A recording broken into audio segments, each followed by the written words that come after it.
Bonjour monsieur, merci d'avoir répondu à mon invitation. J'ai entendu dire que vous vous présentez au poste de vice-président au cercle de la Carolo, à la faculté polytechnique. C'est bien le cas, hein? Oui, c'est bien cela, exactement.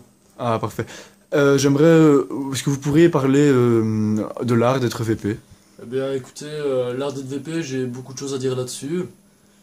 Être vice-président, eh bien, il faut toujours être présent, répondre aux demandes des autres membres du comité afin de pouvoir subvenir à leurs besoins et les aider. Il faut toujours être là pour appuyer les décisions du président et l'orienter, l'aider, tout ça. Mais quand il s'agit de guindailler, on peut dire que les vice-présidents sont également présents. Et on peut dire que au niveau de la guindaille, ils ne chôment pas. Ah bah vous avez une bonne vision de la chose, j'ai l'impression.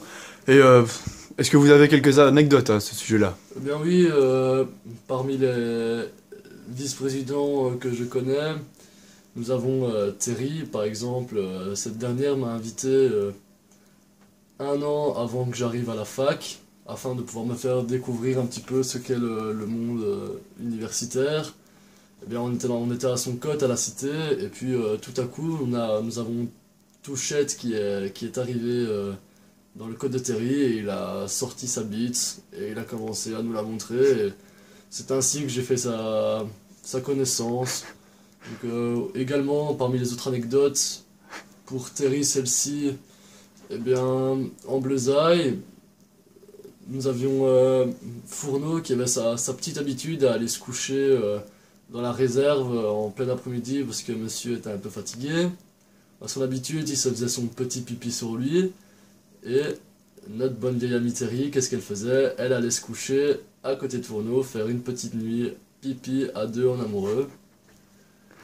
Euh, Aussi, j'ai une petite anecdote pour Aurélien Maz. Donc, ce dernier, après une longue séance de clash, est allé dormir sous les couilles de maçon. Ça, c'était pas mal aussi. Alors, aussi une anecdote pour Robbie. Un vendredi en Bleuzaï, avec les autres VP Régio, ils s'étaient mis en pantalon de pyjama, sans slip, et ils avaient tous pris du Viagra.